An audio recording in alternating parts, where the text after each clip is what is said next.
ஒரு விவசாயிக்கு இளம் மற்றும் வலிமையான 3 குழந்தைகள் உள்ளனர். ஆனால் மிகவும் சோம்பேறிகள். அவர்களிடம் செலவு செய்ய பணம் இருந்தது.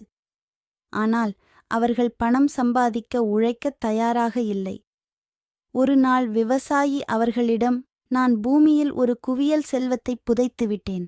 அதை தேடித் தோண்டி எடுத்தால் அதை நீங்கள் மூவரும் பகிர்ந்து கொள்ளலாம் என்றார்.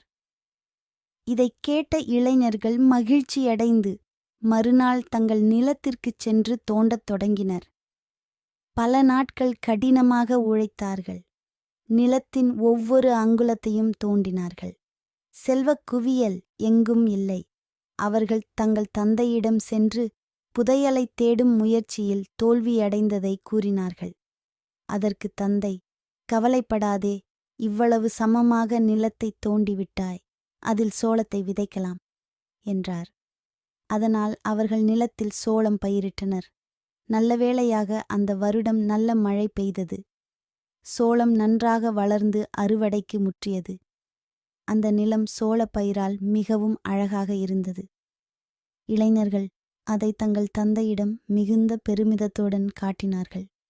விவசாயி, ஆஹா, என்ன அற்புதமான அறுவடை! இந்த குவியல் ஒரு பொக்கிஷம் என்பதை உங்களுடன் பகிர்ந்து கொண்டேன். அதேபோல் கடினமாக உழைத்தால் தினமும் அதிக செல்வம் கிடைக்கும் என்றார். Please subscribe friends.